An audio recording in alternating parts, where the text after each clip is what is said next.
All right, let's take you to the United Nations now, where they're voting on a resolution demanding a halt to attacks on vessels carried out by Yemen's Houthi fighters in the Red Sea. Our diplomatic editor, James Bays, is listening in. James, take us through what's happening.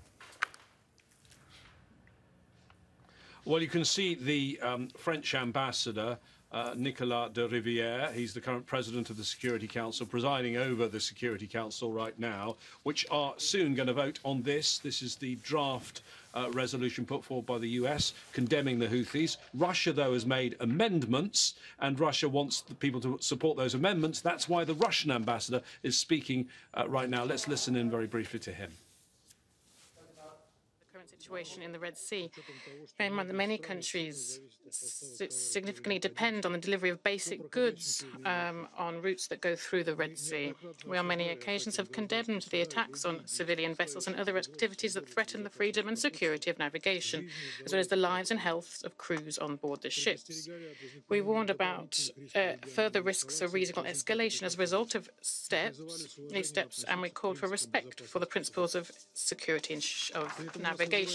However, we are concerned that the United States and their allies prefer, as on many occasions in the past, to choose a path of unilateral solution by force to a problem. They have cobbled together a so-called international coalition, which is made up, as often the case, primarily from ships from the US itself, which allegedly should ensure security, although, in fact, the legitimacy of its activities raise serious questions, particularly in terms of international law. We should not harbour illusions of the real goals pursued by the authors of the resolution. No, this is not a question of ensuring security of navigation in the Red Sea, but an attempt to legitimise actions of this coalition in hindsight and achieve from the Security Council an open-ended blessing of it. This conclusion is clear from the current drafting of the OP3 of this paragraph, which covers a rights of states to defend their vessels from attack, which does not exist in international law. This innovation looks seriously dubious, both from a legal and from a political point of view. To redress this distortion, we propose the following oral amendments. The text of these has distributed to delegations. Firstly, we propose to add to the text a new PP9, which underscores that all its provisions should not be seen as creating a precedent or new norms of international law. So the Russian ambassador Vasily Nebenzia there explaining to the Security Council why he doesn't like the US resolution, Nick, saying that it would legitimise Western military action, the resolution that has been called this draft resolution from the United States. He is proposing 3 different amendments. He's going through those amendments. What's likely to happen in the Security Council in the next few minutes is they will vote on each of the Russian amendments and then the vote on the main resolution on condemning the Houthis and urging them to stop their attacks in the Red Sea. It's worth adding that even the United Nations is somewhat concerned about where this is going, and particularly the threat of Western military action against the Houthis, because the UN's concerned that this could destabilise the very fragile, uneasy peace that we've seen in Yemen after years of war. That has been tireless work going on there by the UN Special Envoy Hans Grundberg, and they believe that all of that could be unravelled. James, I guess as to whether Russia will veto or abstain from the actual final vote on the draft resolution, the US draft resolution, will depend on what happens with their amendments that he's talking about right now. Yeah, absolutely. What happens to these amendments, and I'm certainly hearing from some nations that they don't believe that Russia is going to get a great deal of support for these amendments. Possibly will get support from China, but which other countries is not clear to me, having spoken to quite a few diplomats. It's worth telling you that the Russian ambassador speaking now, I spoke to him as he walked in at the very start of this Security Council meeting, and I said to him, if your amendments aren't successful, will you veto this resolution or will you abstain? And I'm afraid he just said, you're going to have to wait and see. You can now see the French ambassador, who's the president of the Security Council, Ambassador de Rivière, and I think he's going to put the amendments to a vote right now, Nick, one by one, the 3 amendments. That's going to happen in the next few moments. OK, well, I think we may as well stay with you to see how that works out. And then, of course, we'll see what happens with the actual resolution. And just remind us while we watch this, James, of what's at stake here. Therefore, I plan to put to the vote first. What's at stake, according to the Western countries, is much more than just the military action. It's the global economy, it's inflation, it's the supply chain around the world. I think what's happening now is they're now putting the First Amendment to the vote, and those in favour have got their hands raised. This is not going to pass. China's got its hands up. Russia's got its hands up. I'm afraid I can't see the entire horseshoe table. But those against, you see the US and the UK opposing. I'm afraid the camera shot is not showing us all of the Security Council at this stage, but many more. And they're also going for the abstentions.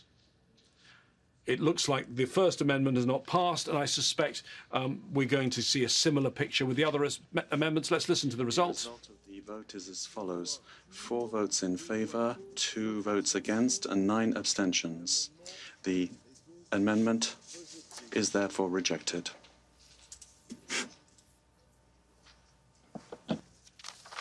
I think it's likely, Nick, that we're going to see a similar picture as we see the next 2 amendments. But let's listen in now for the Second Amendment. Those in favour of the Second Amendment proposed, please raise your hands.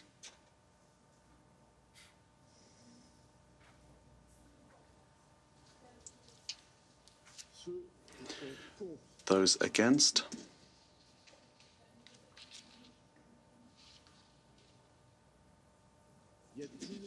Are there abstentions?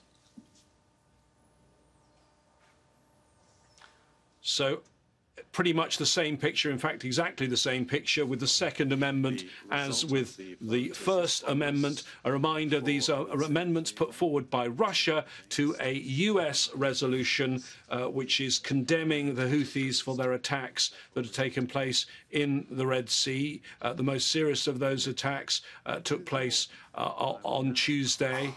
And now we have the third vote. Let's listen in again. Those in favour of the Third Amendment proposed, please raise your hand.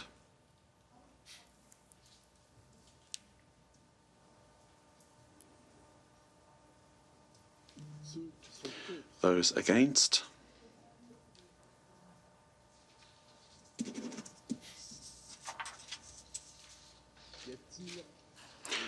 Are there abstentions?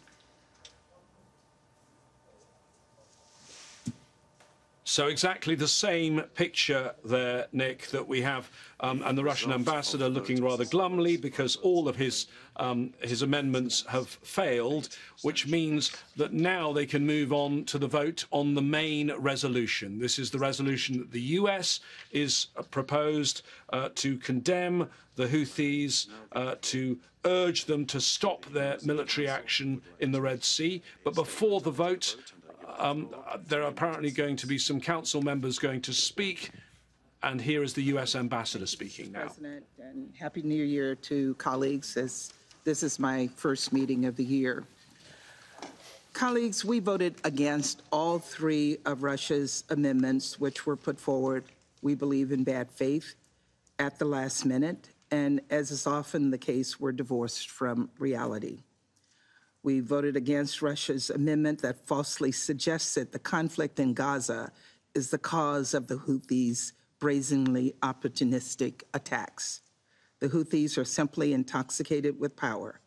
This amendment would have further emboldened the Houthis and established a dangerous precedent for the Council to legitimize these violations of international law. As the resolution acknowledges, regional dynamics, including Iran's provision of advanced weapons, which enable the Houthis to target merchant and commercial vessels, have contributed to this situation. The facts are indisputable. The Houthis are targeting a range of vessels, few of which are owned or operated by Israelis. And so what is at issue here is not any particular conflict, but rather the simple principle of upholding freedom of navigation in a waterway vital to the free flow of global commerce. This Council should never legitimize brazen violations of international law, period. We also voted against a Russian amendment that removed a reference to states' rights of self-defense. It is long established that states have a right to defend merchant and commercial vessels from attacks. That is what the United States and the United Kingdom did yesterday when our ships came under attack by the Houthis. If the Houthi attacks continue, there will be consequences. The bottom line is this: our Russian colleagues had ample time and opportunity to offer up edits during the negotiations, and we consulted closely with all Council members throughout this process. Once again, Russia tried to play politics with this Council, and we were glad to see a majority of member states stand against the gamesmanship. Thank you, Mr. President. Je remercie. I thank the representative of the United States for her statement. I believe the Council is now ready to proceed to the vote on the draft resolution before it, presented by the United States and Japan, S 2024/37. So this is the actual vote. This is the vote on the US draft resolution that is now taking place. A statement before the vote. I understand that the United States would like to speak again. Thank you again, Mr. President. Colleagues, during last week's Council meeting, member states demanded the Houthis immediately cease maritime attacks in the Red Sea. Since then, the United States has worked closely with Japan to forge consensus around a strong resolution that amplifies this very message, and if adopted, would show that the Council is united on this critical issue. And the text we will soon vote on reflects the ideas put forward by numerous members of the Council.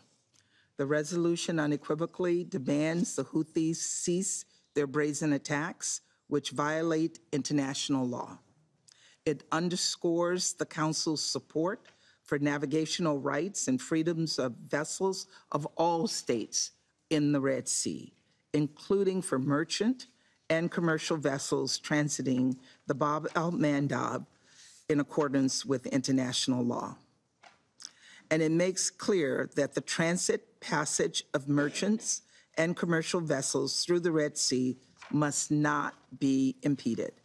There have been dozens of attacks since November on shipping in the Red Sea, which have affected more than 40 different countries.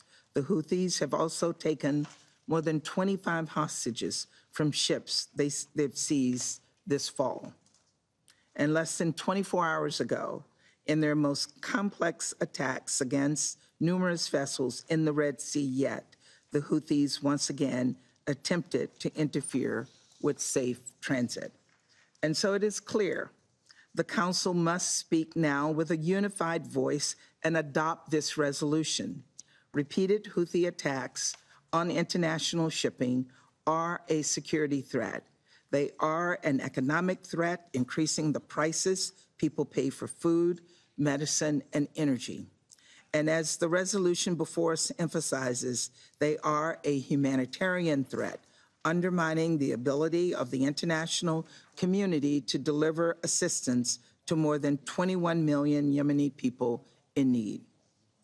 For all these reasons, it is vital that the Security Council speak up on the need to uphold international law as well as navigational rights and freedoms.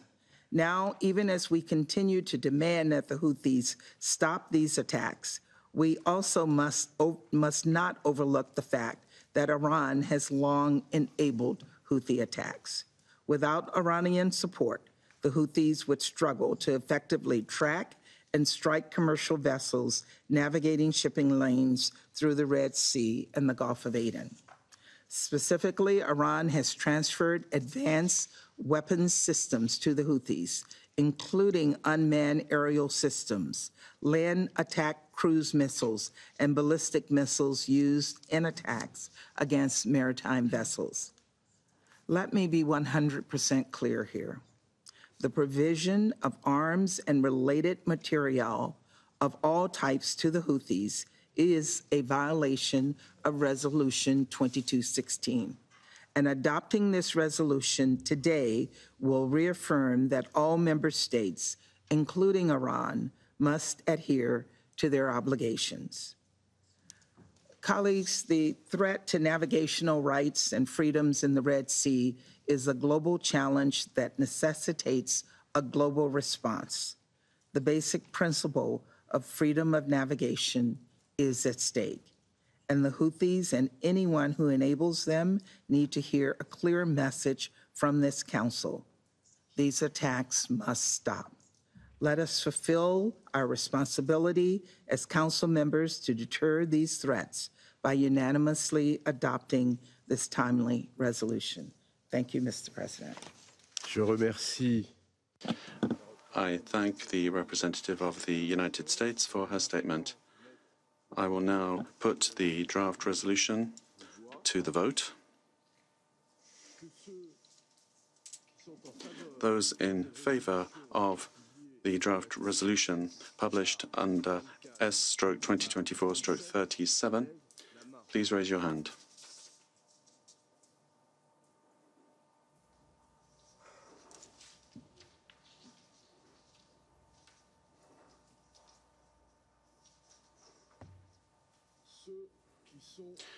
Those against?